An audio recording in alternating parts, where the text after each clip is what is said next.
Hello अस्सलाम वालेकुम, welcome to my channel.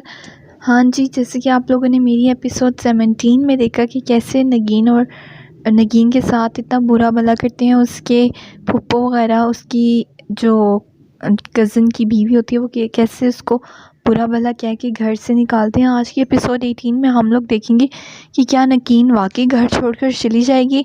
तो पूरी एपिसोड देखने के लिए आप लोग को मेरे साथ जुड़े रहना होगा। तो चलिए बिना टाइम वेस्ट करिए हम लोग स्टार्ट करते हैं दीवानगी ड्रामा एपिसोड नंबर 18। चलें स्टार्ट करते हैं। आज की इस एपिसोड में आप लोग को देखने को मिलेगा कि नगीन की जो फूफो हैं और नगीन का जो कज़न की बीवी है वो कैसे बुरा भला बोल के नगीन को घर से निकालते हैं, उस पर तरह तरह के इल्ज़ामात लगाते हैं, जबकि उनको अच्छी तरह पता है कि रोड स्ट्राइक हो रही थी जिसकी वजह से ट्रैफिक ब्लॉक हुई भी थी, ना कोई कन्वीनियंस मिल रही थी आने जाने की। लेकिन उन्होंने नगीन को फिर भी नहीं छोड़ा। उन्होंने नगीन को कहा कि तुम किसके साथ घूम रही थी, नगीन तुम कहाँ गई हुई थी, ज़रूर तुम किसी के चक्करों में पड़ी हुई हो जिसके लिए तुम पूरा दिन घर से गायब रही और अभी रात की इस पहर आ रही हो। जबकि नगीन उन्हें समझाने की कोशिश कर रही थी कि बाहर रोड स्ट्राइक हुई थी जिसकी वजह से रोड्स ब्लॉक हुए थे, लेकिन वो लोग एक ही नहीं सुन रहे थे नगीन की, और सीधा उससे कह रही है कि जो तुम लोग घर छोड़कर चले जाओ। साथ ही वहाँ पर एंट्री होती है हारून की। हारून उन्हें समझाने की कोशिश करते, नगीन मेरे साथ थी और हम कोई गलत काम नहीं कर रहे थे, वहाँ पर रोड स्ट्राइक थी, कोई कन्वीनियंस अवेलेबल नहीं थी, तो मैंने नगीन को कहा कि आओ मैं तुम्हें घर छोड़ देता हूँ। और नगीन ने कहा ठीक है कि आप मुझे घर छोड़ दें। उन्होंने इस बात का भी बतंगड़ बना लिया। वो कहते हैं नगीन ने तुमसे कन्वीनियंस क्यों मांगी, ये ख़ुद क्यों नहीं आई। अगर नगीन तुम्हारे साथ थी तो तुम लोग पूरा दिन आवारागर्दी करते रहे होगे और फिर रात को इस पहर यहाँ पर आ गए और हमारी नाक कटवाने पर तुले हुए हो। नगीन उन्हें समझाती थी कि इस पहर में कहाँ जाऊँगी, अगर आप मुझे घर से निकालना चाह रहे हैं तो मैं सुबह सवेरे ही किसी हॉस्टल में चली।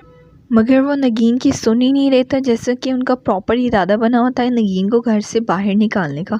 फ़िलहाल उन्होंने नगीन का बैग उठाया और उसको उठाकर फेंका और नगीन को भी जाने की धमकी दे दी। वहाँ जब हारून ने ये सब कुछ देखा, उसके जो फूफा थे वो उसको समझाने की कोशिश कर रहे थे कि बेटा तुम हौसले से काम लो, मैं तुम्हारी फूफो को समझाता हूँ, वो ज़रूर राज़ी हो जाएगी तुम्हें यहाँ रखने के लिए।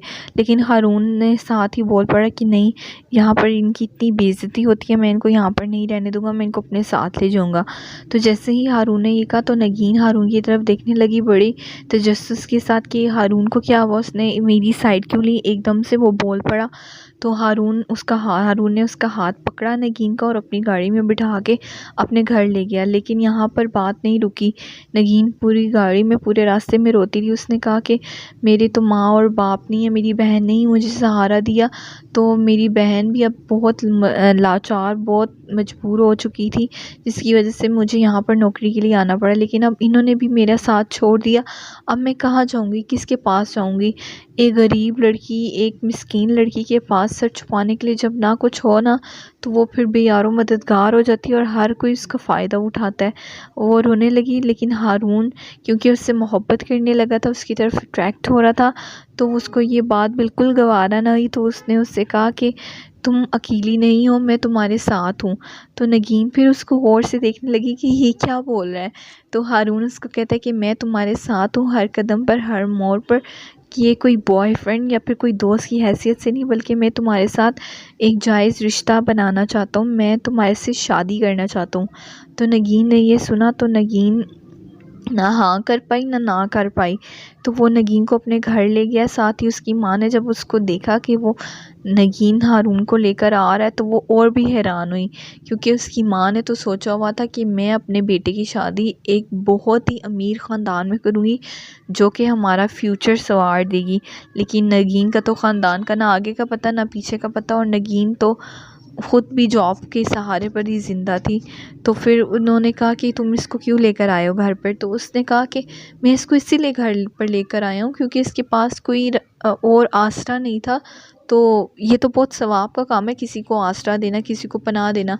तो वो उसकी माँ कहती कि सारे सवाब हमारे लिए ही रह गए हैं, तुम उसकी मदद क्यों कर रहे हो। तो वो कहता है कि एक इंसानियत की खातिर मैं उसकी मदद कर रहा हूँ। तो उसकी माँ कहती है मुझे इसमें इंसानियत तो कोई नहीं दिख रही, बल्कि मुझे तो इसमें लग रहा है कि तुम्हारा उसका कोई चक्कर चल रहा है। तो वो यहाँ पर वो कहता है हाँ चल रहा है मेरा चक्कर, आप ऐसा करें आप मेरी और उसकी शादी करवा दें। तो वो फिर कहती है मैं तो हरगिज़ नहीं करवाऊँगी, मैं तो हरगिज़ तुम्हारी और इसकी शादी नहीं करवाऊंगी। मैंने हमेशा से ख्वाब देखा हुआ है कि मैं अपने घर में बहू लाऊंगी तो बहुत ही अमीर कबीर ख़ानदान की, जो हमारा फ्यूचर संवार देगी।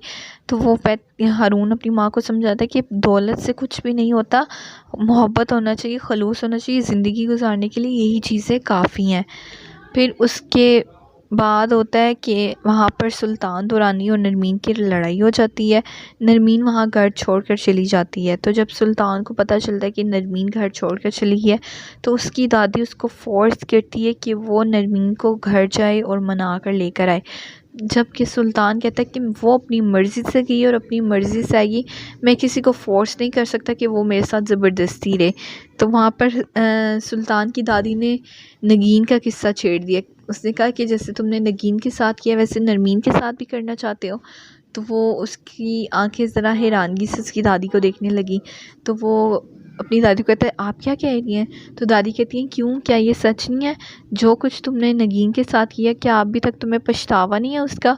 तो वो कहता है मुझे बिल्कुल कोई पछतावा नहीं है। वो कहते हैं तुम्हारे चेहरे से दिख रहा है कि तुम्हें कितना पछतावा है। बेशक तुम पुरसकून होने की कोशिश कर रहे हो, पुरसकून दिखने की कोशिश कर रहे हो, लेकिन तुम्हारे दिल में जो उसके लिए फीलिंग्स थी वो सच्ची थी और तुम्हारा दिल भी ये एक्सेप्ट करता है, लेकिन तुम एक्सेप्ट नहीं करते। वो कहती हैं अगर तुम नगीन के लिए कुछ करना चाहते हो, अगर नगीन के लिए नहीं करना चाहते और अगर अपनी दिल की खुशी के लिए, दिल को पुरसकून करने के लिए कुछ करना चाहते हो तो कम से कम जाकर उससे माफ़ी मांग दो, उनकी इमदाद कर दो, लेकिन कुछ ऐसा करो जिससे तुम्हारे दिल का बोझ हल्का हो जाए। तो वो उसको कहते हैं कि नहीं मेरे दिल में ऐसा कुछ नहीं है। वो कहती है देखते हैं। तो फिर अगले दिन सुल्तान दुरानी जब अपने ऑफिस जाता है उसका दोस्त वहाँ पर बैठा होता है। तो उसका दोस्त फिर उसको बताता है कि क्या हुआ, ऐसा क्या हुआ कि तुम्हारा मतलब तुम बहुत थके थके लग रहे हो, तुम्हारा फेस और तुम्हारी बातें और तुम्हारा एटीट्यूड बहुत अलग है। तो वो उसको बताता है कि मैं नगीन से माफ़ी मांगना चाहता हूँ। तो वो कहता है व्हाट? वो सुल्तान कहता है हाँ मैं नगीन से अपने किए की माफ़ी मांगना चाहता हूँ। तो वो कहता है कि उसके लिए तुम्हें हैदराबाद जाने की क्या ज़रूरत है, तुम फ़ोन कॉल पे माफ़ी मांग लो या फिर उसकी इमदाद कर दो। तो वहाँ पर सुल्तान उसको कहता है कि वो बहुत खुददार लड़की है और ये बात मैं भी मानता हूँ, वो कभी भी मेरी इमदाद कबूल नहीं करेगी। मैं उसकी कॉल ट्राई कर रहा हूँ लेकिन वो कॉल अटेंड नहीं कर पा रही, ना ही उसके बहनोई कॉल अटेंड कर पा रहे हैं, इसलिए हमें हैदराबाद जाना पड़ेगा। तो वो और उसके दोस्त हैदराबाद जाते हैं, नॉक करते हैं उनके घर पर, लेकिन उनके घर से कोई और निकलता है और जब वो निकलता है तो उनको बताता है कि आपका जो यहाँ पर बंदा था तो वो यहाँ पर ये घर सेल आउट करके कहीं और चले गए हैं। तो वो कहते हैं कि कहाँ चले गए हैं, कि आपको कुछ पता है? तो उसको कुछ पता नहीं था ख़ास, एक फ़ोन नंबर ही था जिसके थ्रू वो जा सकते थे, उससे मिल सकते थे उसके बहनोई से। तो वो फ़ोन नंबर दे दिया। अब हम लोगों ने अगले किस्त में देखना है क्या नगीन और हारून की शादी हो पाएगी, क्या नगीन और हारून की माँ, क्या हारून की माँ यानी कि नगीन की होने वाली सास अगर हुई तो क्या उसकी शादी के लिए रज़ामंद हो पाएंगी और क्या सुल्तान दुरानी की एंट्री उसकी शादी पर हो सकेगी। तो ये सब कुछ जानने के लिए आप लोग को मेरे चैनल से अटैच रहना पड़ेगा। अगर आप लोग को मेरा कंटेंट अच्छा लगे तो प्लीज़ लाइक कीजिएगा, शेयर कीजिएगा, सब्सक्राइब ज़रूर कीजिएगा और बेल आइकन को तो ज़रूर प्रेस करना है। एंड थैंक यू जी, अल्लाह हाफिज़।